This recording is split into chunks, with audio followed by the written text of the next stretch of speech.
In today's video, we talk to the physician and chiropractor some more about what to do and not to do if you're leaving someone else's medical group, medical practice, integrative medicine center, functional medicine center, health and wellness group, whatever it's called, where you've been, up until now, gainfully employed.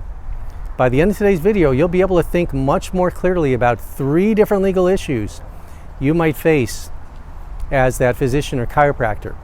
The risk of getting sued for violating the non-solicitation clause in your employment agreement, the risk of violating a non-compete, and the ethical obligation of non-abandonment. In fact, all 3 might hit at once.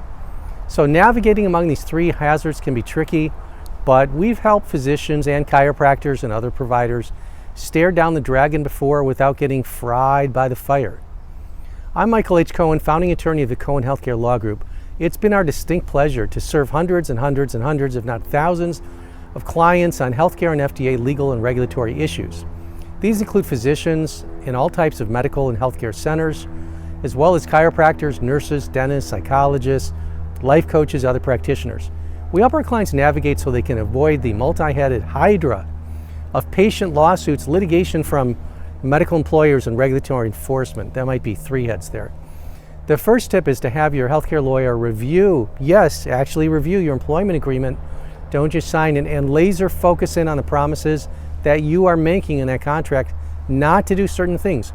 More specifically, there are 2 different provisions in the physician employment agreement we're going to talk about. One is called the non-solicitation, the other is called the non-compete or non-competition. The non-solicitation clause is a very broad promise. Typically, it spells out that you cannot solicit employees from your medical group or medical practice employer, and also importantly that you cannot solicit patients. Here's some typical language. Physician employee acknowledges that any solicitation he makes of any patients or employees of medical practice will involve misappropriation of the medical practice's confidential information and constitute a breach of this agreement. You don't want to do that, liability. What that means is that if you simply send your existing patients a notice, we talked about a little postcard, hey, I've left my medical practice employer, the medical practice could sue you for violating the non-solicitation clause.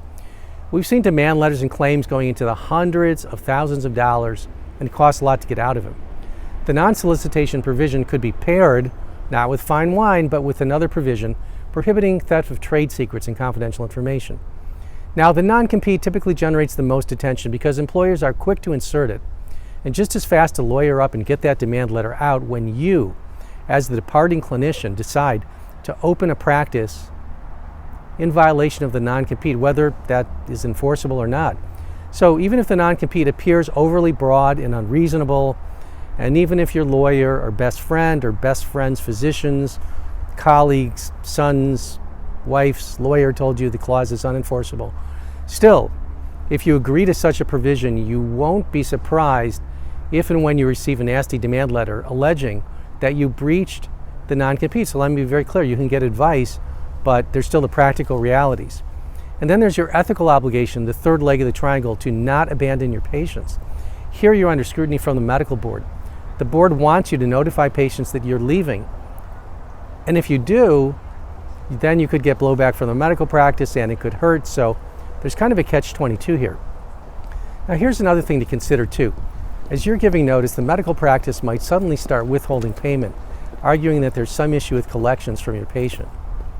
Alternatively, you might be giving notice because the medical practice has been monkeying with your paycheck for months, causing financial hardship. So now you're tens of thousands of dollars in the hole, and to quote a kid's book I'm reading, the anger spot in your brain is telling you that you want to lawyer up yourself and sue. But then again, it can cost a lot of money to sue, and your employer is also going to get their employment lawyer, and they're going to lawyer up to the hilt. And they probably have greater resources, and you know they probably will, because otherwise they wouldn't have been so bold as to monkey with your checks in the first place. So check, it's your move. What do you do? For one thing, as we've said in the other video, it would have been better to handle some of these issues before, perhaps by making an agreement as to how existing patients of the practice will be notified when an upcoming physician departs from the practice. So get it worked out ahead of time, you're in better shape. We'll have more tips ahead in coming videos and other videos we've done.